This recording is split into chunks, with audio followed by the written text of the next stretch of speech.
السلام علیکم ناظرین، میں محمد اسلم حسین سیاست کی عالمی خبروں میں آپ سب کا استقبال کرتا ہوں۔ اسرائیل نے گزشتہ شب غزہ پر اب تک کا سب سے بدترین حملہ کیا اور ایسے میں غزہ کی مسجد کے اسپیکر سے گونجتی آواز نے درد دل رکھنے والوں کو جھنجھوڑ کر رکھ دیا۔ گزشتہ شب اسرائیل نے غزہ پر زمینی اور فضائی حملے کیے، جس کے نتیجے میں مواصلاتی نظام بھی مکمل طور پر تباہ ہو گیا اور اب غزہ کا دنیا بھر سے کوئی رابطہ نہیں ہے۔ اس اسرائیلی حملے کو اب تک کا بدترین حملہ قرار دیا گیا ہے۔ گزشتہ شب غزہ میں ایک طرف موت کا سناٹا اور دوسری طرف مسجد کے اسپیکر سے گونجتی یہ آواز سے درد دل رکھنے والے دہل کر رہ گئے۔ مسجد کے اسپیکر سے اعلان کیا گیا کہ اے اللہ یہاں کوئی نہیں بچا، بس تو ہے۔ اسرائیلی فوج کے زمینی حملے کے بعد غزہ کی مسجد سے مسلمانوں کے نام پیغام دیا گیا کہ اسرائیل فلسطینیوں کے خلاف بھرپور طاقت استعمال کر رہا ہے، لیکن ہم اللہ کی قدرت کو ان پر غالب سمجھتے ہیں۔ مسجد سے اعلان کیا گیا کہ یہاں مواصلاتی رابطے منقطع کیے جا چکے ہیں۔ غزہ کے مکین اہل اسلام کی دعاؤں کے طالب ہے۔ ہماری اپیل ہے کہ مظلوموں کی فتح کے لیے خدا سے دعا کریں۔ اسرائیل کی جانب سے غزہ کی پٹی میں اپنی زمینی کارروائی کو وسعت دینے کے بعد رات کے وقت ٹینک اور پیدل فوج بھیجی گئی۔ اسرائیل نے غزہ پر ہوا، سمندر اور زمین کے راستے سے حملے کیے۔ اس حوالے سے اسرائیلی وزیر دفاع نے کہا کہ جنگ ایک نئے مرحلے میں داخل ہو گئی ہے۔ العربیہ کے مطابق اسرائیلی وزیر دفاع نے چیف آف اسٹاف اور سیکورٹی اسٹیبلشمنٹ کے سینٹر ارکان کے ساتھ ملاقات کے بعد اپنے ایک ویڈیو بیان میں کہا کہ غزہ کی پٹی میں گزشتہ رات فوج کی طرف سے شروع کی گئی کارروائیوں سے زمین ہل گئی ہے۔ انہوں نے مزید کہا کہ غزہ میں زمینی کارروائی اس وقت تک جاری رہے گی جب تک اس کے برعکس دوسرا حکم جاری نہیں کیا جاتا۔ ہم جنگ میں ایک مرحلے سے گزر چکے ہیں۔ غزہ میں زمین ہل گئی ہے۔ ہم نے زمین کے اوپر اور زیر زمین حملہ کیا ہے۔ ہم نے ہر سطح پر اور تمام مقامات پر مجاہدین پر حملہ کیا ہے۔ لبنان کی حزب اللہ نے اسرائیل کے حدود میں واقع فوجی چوکی العباد پر حملے کا اعلان کیا ہے۔ حزب اللہ کے ٹیلی گرام پیج سے موضوع سے متعلق ویڈیو مناظر اور تحریری بیان جاری کیا گیا۔ ویڈیو مناظر کے مطابق عباد فوجی چوکی پر اسرائیل کے کیبل والے اور وائرلیس نیٹ ورکوں میں خفیہ خبریں سننے والے اور سگنل خراب کرنے والے سامان، راڈار اور کیمرہ سسٹم پر مشتمل مرکز کو نشانہ بنایا گیا۔ واضح کہ اسرائیل لبنان سرحد پر 8 اکتوبر سے وقتاً فوقتاً اسرائیلی فوج اور حزب اللہ کے درمیان جھڑپیں ہو رہی ہے۔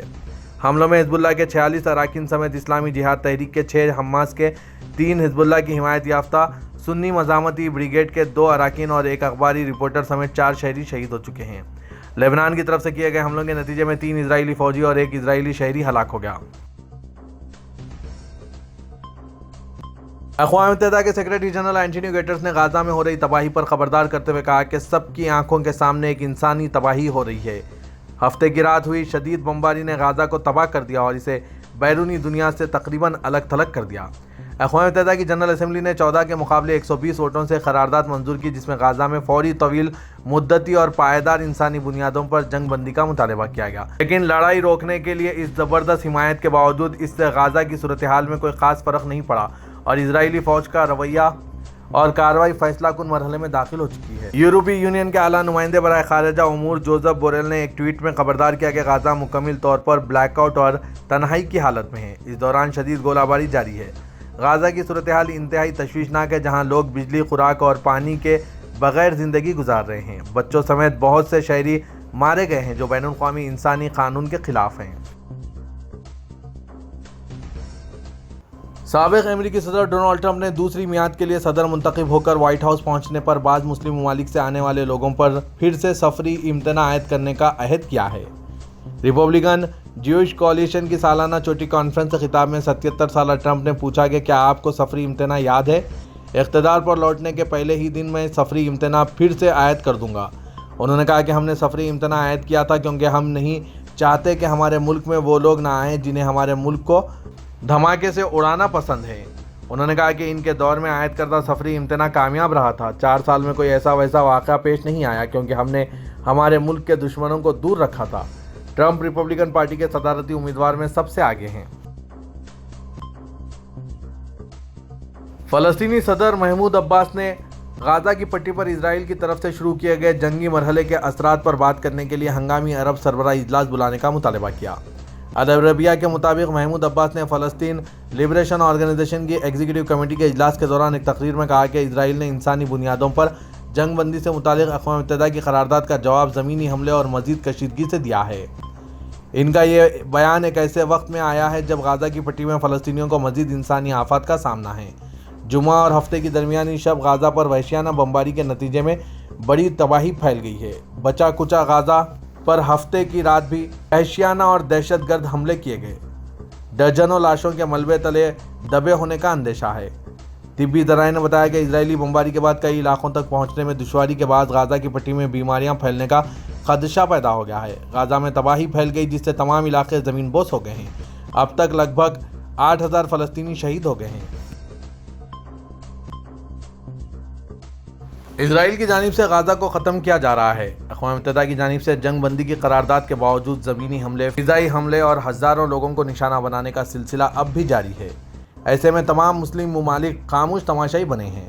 کچھ مسلم ممالک اسرائیل کو خبردار کر رہے ہیں، کچھ نے اسرائیل کے حملوں کو مسترد کر دیا ہے اور کچھ نے حملوں پر سخت مذمت کی ہے، تو کچھ مسلم ممالک نے دوسرے ملک کے وزراء سے ٹیلی فون گفتگو کی اور غازہ کی حالات پر تبصرہ کیا ہے، لیکن کوئی بھی اسرائیل پر دباؤ ڈالنے میں ناکام ہو گئے ہیں۔ نہ ہی ترکی، نہ ہی سعودی عرب، نہ ہی قطر، نہ ہی کویت، نہ ہی متحدہ عرب امارات اور نہ ہی کوئی دوسرا مسلم ملک کے نمائندے غازہ کو بچانے میں کامیاب ہوئے ہیں۔ ان کی ذمہ داری کیا ہے؟ ناظرین، آپ حضرات کمنٹ کے ذریعے اپنے خیالات ظاہر کیجیے۔ ترکی کے صدر رجب طیب اردوغان کے سخت بیانات کے بعد اسرائیلی وزیر خارجہ ایلی کوہن نے ترکیہ سے اپنے ملک کے سفارتی نمائندوں کو واپس بلانے کا فیصلہ کیا ہے۔ ایلی کوہن نے social media platform X پر کہا کہ ترکیہ کی جانب سے جاری سخت بیانات کے پیش نظر میں نے اسرائیل اور ترکیہ کے درمیان تعلقات کا ازسر جائزہ لینے کے لیے وہاں سے سفارتی نمائندوں کو واپسی کا حکم دیا ہے۔ ترک صدر نے استنبول میں فلسطینیوں کی حمایت میں نکالی گئی ریلی میں اسرائیل پر کڑی تنقید کی تھی۔ ترکیہ کے صدر رجب طیب اردوغان نے کہا کہ وہ اسرائیل کے بارے میں ایک جنگی مجرم کے طور پر دنیا کے سامنے حقیقت ظاہر کریں گے۔ انہوں نے اسرائیل کی حمایت کرنے والے مغرب کو بھی غازہ میں ہونے والے قتل عام کا مرکزی ملزم قرار دیا۔ آج 29 اکتوبر ترکیہ میں یوم جمہوریہ ہے۔ جمہوریہ ترکیہ کی 100ویں سالگرہ ملک بھر میں خصوصی تقریبات کے ساتھ منائی گئی۔ یوم جمہوریہ کی تقریبات کے دو اہم مراکز دارالحکومت انقرہ اور استنبول ہیں۔ سب سے پہلے ترک صدر رجب طیب اردوغان نے اراکین حکومت کے ہمراہ جمہوریہ ترکیہ کے بانی اور عظیم رہنما مصطفیٰ کمال اتا ترک کے مزار پر حاضری دی۔ مزار اتا ترک پر جمہوریہ ترکیہ کے پرچم کی شکل میں پھولوں کی چادر چڑھائی اور احتراماً خاموشی اختیار کی گئی۔ بعد ازاں مزار کے مشاق ملی ٹاور میں گئے اور یادگاری دفتر میں اپنے خیالات رقم کیے۔ صدر اردوغان نے یادگاری دفتر میں لکھا کہ ترکیہ کی تاریخی سرمایہ کاری کرنے والے انتظامیہ کی حیثیت سے حکومتی اتحاد اور اپنی ملت کے ہمراہ جمہوریہ ترکیہ کی دوسری صدی کو ہم ترکیہ کے 100 سال کے عنوان سے سرفراز کرنے کا عزم رکھتے ہیں۔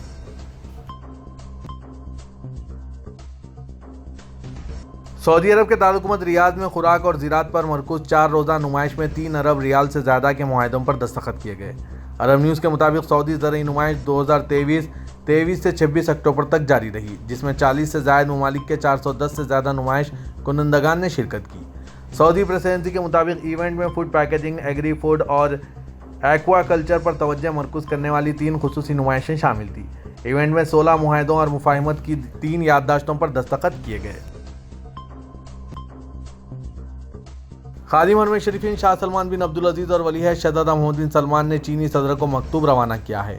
سعودی پریسیڈنسی کے مطابق سعودی قیادت نے ریاستی کونسل کے سابق چیئرمین لی کیجیانگ کے انتقال پر دکھ کا اظہار کیا۔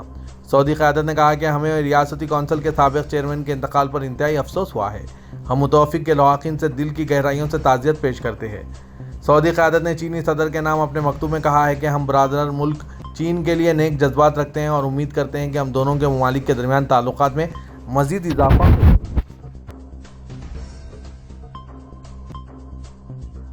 چونکہ غازہ کی پٹی میں اسرائیلی زمینی کارروائی حماس کے ساتھ ابھی تک اپنی سب سے تباہ کن جنگ میں ہے۔ اس کے فوجیوں اور سمندر کے کنارے کے انکلیو کے اندر پھنسے 2 ملین فلسطینیوں دونوں کے لیے سب سے بڑا خطرہ زمین کے نیچے دب گیا ہے۔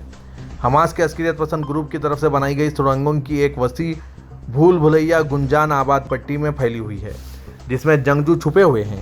ان کے راکٹ ہتھیار اور 200 سے زیادہ یرغمالیوں کو جو اسرائیل پر 7 اکتوبر کے غیر معمولی حملے کے بعد پکڑے ہوئے ہیں، وہ بھی اس میں ہیں۔